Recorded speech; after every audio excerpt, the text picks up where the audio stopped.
안녕하세요. 조계양 작가의 이야기 채널 민들레 우주선입니다. 옛날 어느 마을에 부모 형제도 없이 혼자 사는 부지런하고 마음씨 고운 총각이 살았습니다. 어느 날 이 총각이 깊은 산에 들어가 나무를 하다가 땀도 식힐 겸 나무 등걸에 걸터앉아 쉬고 있었어요.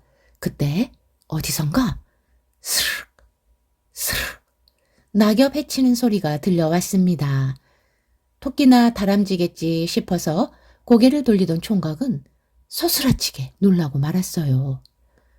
우람한 나무 몸통처럼 아주 커다란 몸집의 구렁이 한 마리가 기어오고 있었던 것입니다. 총각은 발이 얼어붙어 도망가지도 못하고 엉거주춤 서서 구렁이를 바라만 보고 있었어요.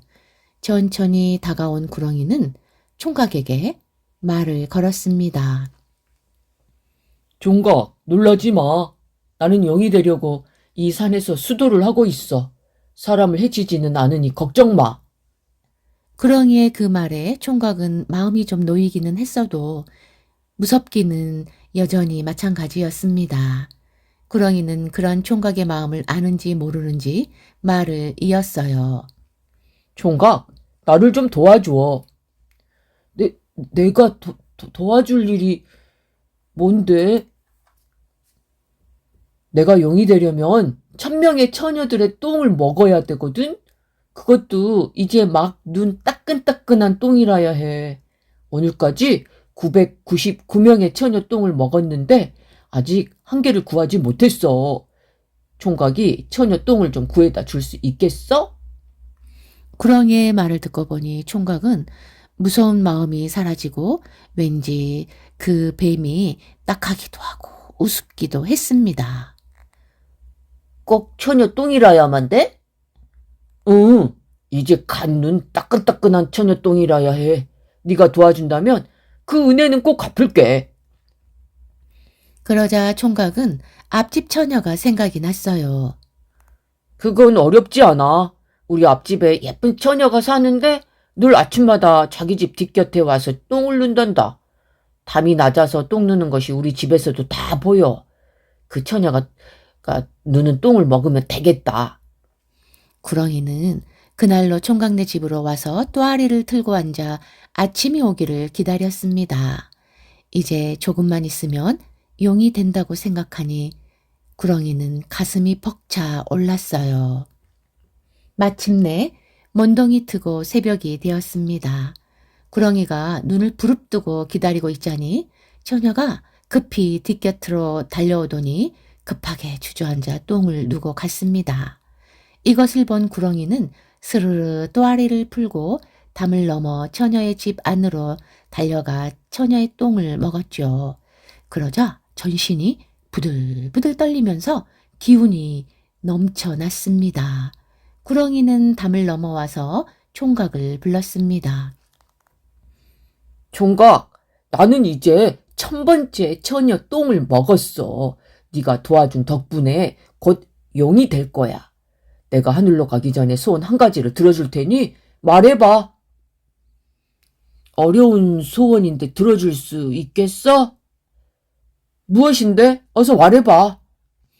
뒤통수를 두어 번 극적이고는 총각이 쑥스러운 듯 말했어요. 실은 예쁜 색시랑 결혼하고 싶어. 그래? 좋아하는 색식감은 있어? 총각은 머뭇머뭇 기어가는 목소리로 대답했습니다. 바로 조금 전에 똥을 누고 간 앞집 처녀야. 하지만 그 처녀 아버지는 나같이 혼자 사는 사람에게 딸을 시집 보내진 않을 거야. 그래? 걱정 마. 내가 도와줄게. 구렁이는 총각에게 바짝 다가와서 귀에 대고 뭐라고 속삭이고는 힘차게 날갯짓을 하더니 구름 속으로 사라졌습니다. 처녀와 장가들 준비를 해야지. 총각은 그 길로 산으로 달려가 꿩 깃털 3개를 주워 왔어요. 이튿날 새벽이 되었습니다. 여느 때와 마찬가지로 앞집 처녀가 또 뒷곁에 똥을 누고 갔습니다. 지켜보고 있던 총각은 처녀가 사라지자 얼른 담을 넘어가 가만히 처녀가 누고 간 똥 무더기에다가 꿩의 깃털을 3개 꽂아 두었죠. 그때부터 처녀의 엉덩이에서는 이상한 소리가 났습니다. 끽, 끽, 크르르. 걸을 때마다 엉덩이에서 마치 꽝 우는 소리가 나 처녀는 문 밖에도 나오지 못하게 되었답니다. 뒷집 총각은 구렁이가 해준 말대로 되는 것이 참 신기했어요. 처녀 집에서는 시집 보내야 할 딸의 엉덩이에서 이렇게 이상한 소리가 나니 말도 못하고 속으로 끙끙 앓기만 했습니다. 몰래 용하다는 의원들을 불러서 고쳐보려고 했지만 다 허사였어요. 이제 처녀의 집에서도 더 이상 숨길 수가 없었습니다. 어떻게 해서든지 딸의 병을 고치고 싶었지요. 처녀의 아버지는 딸의 병을 고치는 사람이 딸과 결혼을 하고 싶다면 사이로 삼겠다고 했습니다. 그 소식을 들은 많은 총각들이 다녀갔지만 다 허사였어요. 처녀와 처녀의 가족들은 한숨이 커져갔습니다. 그 무렵 뒷집에 사는 총각이 처녀의 집을 찾아갔습니다. 저에게 따님의 병을 고칠 방법이 있습니다. 그러자 처녀의 아버지는 심드렁하게 대꾸를 했습니다. 자네보다 몇 배나 훌륭한 사람들도 못 고치고 돌아갔는데 자네가 무슨 재주로 내 딸의 병을 고친단 말인가? 그래도 제가 한번 고쳐볼 터이니 맡겨주십시오. 처녀의 아버지는 믿기지 않았지만 지푸라기라도 잡는 심정으로 못 이기는 척 했습니다. 뒷집 총각은 처녀의 방으로 들어갔어요. 처녀는 이불로 얼굴을 반쯤 가리고 누워 있었습니다. 총각은 처녀의 두 발을 한참 동안이나 주물렀어요. 내일 아침에 한번 걸어보세요. 그러면 틀림없이 끽 소리가 나지 않을 겁니다.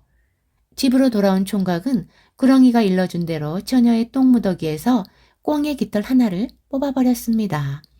이튿날 총각이 앞집 뜰에 들어서기가 무섭게 처녀의 아버지는 총각의 두 손을 꽉 잡고 말했습니다. 고맙네. 저 아이 병이 한 가지는 나았네. 제발 내 딸 아이의 병을 마저 고쳐주게나. 염려하지 마세요. 제 힘 닿는 데까지 노력해 보겠습니다. 총각은 다시 처녀의 방으로 들어가 처녀의 무릎 부분을 한참 동안 정성스럽게 주물렀어요. 그리고는 처녀 아버지에게 말했습니다.